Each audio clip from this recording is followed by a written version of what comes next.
আসসালামু আলাইকুম এভরিওয়ান, স্বাগতম জানাচ্ছি আমার আজকের পর্বে। খুবই সহজভাবে ঝটপট কোনো রকম ঝামেলা ছাড়াই ভীষণ মজার একটি সকাল বিকেলের নাস্তা আজকে তৈরি করে দেখাবো। শুধুমাত্র ময়দা, আলু আর ঘরে থাকা সামান্য কিছু উপকরণ দিয়ে ঝটপট কোনো রকম ঝামেলা ছাড়াই খুব সহজেই তৈরি করে দেখাবো আলুর পরোটা। এত অল্প সময়ে অল্প উপকরণে যে এত মজার একটি আলু পরোটা তৈরি করা যায় তা আপনারা না তৈরি করে খেলে বুঝতেই পারবেন না। আশা করছি আজকের রেসিপিটা আপনাদের সবার কাছে ভীষণ ভালো লাগবে। তো আর কথা বাড়াচ্ছি না, চলুন সহজেই রেসিপিটি দেখে নিচ্ছি। এই রেসিপিটি তৈরি করার জন্য প্রথমেই একটি মিক্সিং বলে আমি 2 কাপ পরিমাণ ময়দা নিয়ে নিচ্ছি। আপনারা চাইলে ময়দার পরিবর্তে আটাও নিতে পারবেন। দিয়ে দিচ্ছি স্বাদ মতো লবণ। তারপর এখানে আমি দিয়ে দিচ্ছি প্রায় 2 টেবিল চামচ পরিমাণ রান্নার রেগুলার তেল। এবার তেল আর লবণটাকে ময়দার সাথে খুব ভালোভাবে মিশিয়ে নিচ্ছি। কিছুটা মেশানো হয়ে গেলে এ পর্যায়ে আমি এর মধ্যে অ্যাড করে দিচ্ছি 1 চা চামচ পরিমাণ চিনি। এবার চিনিটাকেও আমি ময়দার সাথে খুব ভালোভাবে মিশিয়ে নিচ্ছি। মোটামুটি 5 থেকে 10 মিনিট সময় নিয়ে এই ময়ানটাকে মিশিয়ে নিতে হবে। এইখানে ময়ানটা যত ভালো হবে নাস্তাটা তত বেশি খাস্তা হবে।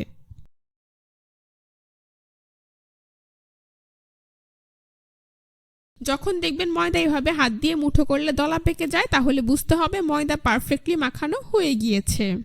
এখন আমি এর মধ্যে অল্প অল্প করে পানি অ্যাড করব আর একটি সফট ডো তৈরি করে নেব। আমি এখানে নর্মাল টেম্পারেচারের পানিটাই ব্যবহার করেছি। তো এইভাবে অল্প অল্প করে পানি অ্যাড করে একটি সফট ডো তৈরি করে নিতে হবে। নর্মাল রুটির ডোয়ের থেকে কিছুটা নরম করে এখানে আমি ডোটা তৈরি করে নেব।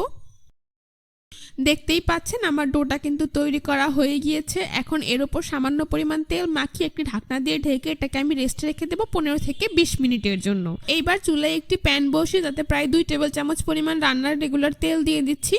তেল কিছুটা গরম হয়ে গেলে এবার আমি এর মধ্যে দিয়ে দিচ্ছি 1/4 কাপ পরিমাণ পেঁয়াজ কুচি। চুলার আঁচ মিডিয়ামে দিয়ে পেঁয়াজ কুচিটাকে কিছুটা ভেজে নিতে হবে যাতে এর কাঁচা গন্ধটা চলে যায়।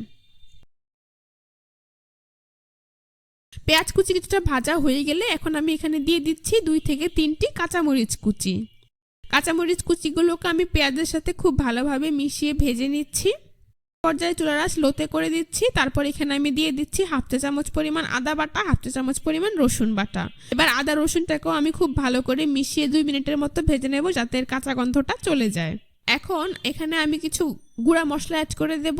প্রথমেই দিয়ে দিচ্ছি 1/2 চা চামচ পরিমাণ ভাজা জিরার গুঁড়ো, হলুদের গুঁড়ো দিয়ে দিচ্ছি 1/4 চা চামচ পরিমাণ, লবণ দিয়ে দিচ্ছি স্বাদ মতো, দিয়ে দিচ্ছি লাল মরিচের গুঁড়ো 1/2 চা চামচ পরিমাণ, চাট মশলার গুঁড়ো দিয়ে দিচ্ছি 1/2 চা চামচ পরিমাণ। এবার এই সবগুলো উপকরণ একসাথে খুব ভালোভাবে মিশিয়ে নিচ্ছি। এ পর্যায়ে অবশ্যই চুলার আঁচ লোতে রাখতে হবে, তা না হলে মশলাগুলো পুড়ে যাবে। তো চুলার আঁচ লোতে রেখে কিছুটা সময় নিয়ে মশলাগুলোকে ভেজে নিয়েছি, এতে করে মশলাগুলোর কাঁচা গন্ধ চলে যাবে। এখন আমি এর মধ্যে দিয়ে দিচ্ছি 2টি সেদ্ধ আলু। আলুগুলোকে আমি আগেই সেদ্ধ করে ম্যাশ করে নিয়েছি। এখন এই আলুগুলোকে আমি মশলার সাথে খুব ভালো করে মিশিয়ে 2 মিনিটের মতো ভেজে নেব। ভাজা হয়ে গিয়েছে, দেখতেই পাচ্ছেন আলুর সাথে সবগুলো উপকরণ খুব ভালোভাবে মিশে গিয়েছে। এবার আমি এর মধ্যে দিয়ে দিচ্ছি 1 টেবিল চামচ পরিমাণ ধনিয়া পাতা কুচি। ধনিয়া পাতাটাকেও আলুর সাথে খুব ভালোভাবে মিশিয়ে নিচ্ছি। তো দেখতেই পাচ্ছেন আমার কিন্তু আলুর পুরটা ঝটপট তৈরি। এখন এটাকে ঠান্ডা করে একটি মিক্সিং বলে উঠিয়ে নিচ্ছি। তারপর এই আলুর পুর থেকে পরিমাণ মতো আলুর পুর নিয়ে এইভাবে গোল বলের মতো করে আমি তৈরি করে নিচ্ছি। আশা করি আপনারা দেখেই বুঝতে পারছেন। সবটুকু আলুর পুর দিয়ে আমি এইভাবে গোল বলের মতো তৈরি করে নেব। তারপর এটাকে এক সাইডে রেখে দিচ্ছি। ফিরে এলাম 20 মিনিট পর, আমি ঢাকনাটা সরিয়ে নিচ্ছি। দেখতেই পাচ্ছেন আমার ডো আগে থেকে কিন্তু অনেকটাই সফট হয়ে গিয়েছে। এখন এটাকে আরও কিছুটা সময় মথে নিচ্ছি, তারপর একটি বোর্ডের ওপর নিয়ে নিচ্ছি। বোর্ডের উপর নিয়ে এটাকে আরও কিছুটা সময় মথে এভাবে লম্বা রোলের মতো তৈরি করে নিচ্ছি। তারপর একটি ছুরি দিয়ে এর এক পাশ থেকে কেটে এটাকে 5 থেকে 6টি ভাগে ভাগ করে নিচ্ছি। দেখতেই পাচ্ছেন 5 থেকে 6টি লেচি আমার তৈরি করা হয়ে গিয়েছে। এখন একটি লেচি নিয়ে এটাকে এইভাবে গোল বলের মতো তৈরি করে নিচ্ছি। এভাবে আমি সবগুলো লেচিকে গোল বলের মতো তৈরি করে নেব। তারপর এখান থেকে একটি লেচি রেখে অন্যগুলোকে আমি মিক্সিং বলে নিয়ে ঢেকে রাখবো, তা না হলে লেচিগুলো ড্রাই হয়ে যাবে। তো এই লেচিটাকে এবার আমি এইভাবে চেপে চ্যাপটা করে দিচ্ছি আর এর পাশটা এভাবে চেপে গোল বাটির মতো শেপ দিয়ে দিচ্ছি। এবার তৈরি করে রাখা আলুর পুর থেকে একটি আলুর পুর আমি নিয়ে নিচ্ছি। তারপর তারপর এই রুটির মাঝখানে দিয়ে দিচ্ছি। তারপর চারপাশ থেকে খুব ভালোভাবে মুখটাকে বন্ধ করে দিচ্ছি। খুব ভালোভাবে এর মুখটা বন্ধ করে দিতে হবে যাতে কোনোভাবেই আলুর পুরটা বাইরে না আসতে পারে।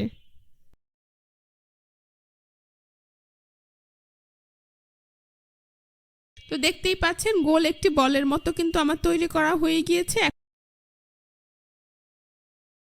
এখন পরোটাগুলোকে আমি বেলতে চলে যাচ্ছি। বলের উপর সামান্য পরিমাণ ময়দা ছিটিয়ে দিচ্ছি, তারপর হাত দিয়ে এভাবে আলতো করে চেপে দিচ্ছি, এতে করে আলুর পুরটা ভেতরে সমানভাবে ছড়িয়ে যাবে। আশা করি আপনারা দেখেই বুঝতে পারছেন। এক আলতো হাতে এখানে পরোটাটাকে বেলে নিতে হবে। খুব বেশি চাপ দিয়ে বেলতে গেলে কিন্তু আলুর পুরটা বেরিয়ে আসতে পারে। দেখতেই পাচ্ছেন এরকম মিডিয়াম পুরু করে আমি একটি রুটি এখানে তৈরি করে নিয়েছি। এই আলুর পুরটা কিন্তু কিছুটা মোটা করেই বেলে নিতে হবে। এর পুরুত্বটা আপনাদেরকে আমি একটু দেখিয়ে দিচ্ছি। প্রথমেই চুলায় একটি প্যানে আমি তেল ছাড়া পরোটাটাকে দিয়ে দিচ্ছি। তারপর চুলার আঁচ মিডিয়ামে রেখে তেল ছাড়াই 2-3 বার উল্টে পাল্টে ভেজে নিতে হবে। যখন দেখবেন পরোটার উপর এরকম কালার চেঞ্জ হয়ে এসেছে আর দুই পাশে কিছুটা হয়ে এসেছে, তখন আমি এর মধ্যে সামান্য পরিমাণ তেল দিয়ে দিচ্ছি। তেল দেওয়ার পর একইভাবে উল্টে পাল্টে দুই পাশ খুব ভালো করে চেপে পরোটাটাকে ভেজে নিতে হবে। আপনারা অবশ্যই আলুর পরোটা তৈরি করে সাথে সাথে ভাজতে চলে যাবেন। যেহেতু এখানে আমি ডোটা কিছুটা নরম রেখেছি, তাই এটা তৈরি করে রেখে দিলে একটা আরেকটার সাথে লেগে যেতে পারে। আশা করি আপনারা দেখেই বুঝতে পারছেন আমার কিন্তু পরোটাটা ভাজা হয়ে গিয়েছে। খুব সুন্দর কালার চলে এসেছে। এখন এটাকে আমি প্যান থেকে তুলে একটি প্লেটে উঠিয়ে নিচ্ছি। এভাবে আমি সবগুলো পরোটা তৈরি করে ভেজে নেব। তারপর পরিবেশন করে আপনাদের দেখিয়ে দিচ্ছি। দেখতেই পাচ্ছেন পরোটাগুলো দেখতে মাশাআল্লাহ কতটা সুন্দর হয়েছে, আর এটা খেতেও কিন্তু হয়েছে অসাধারণ।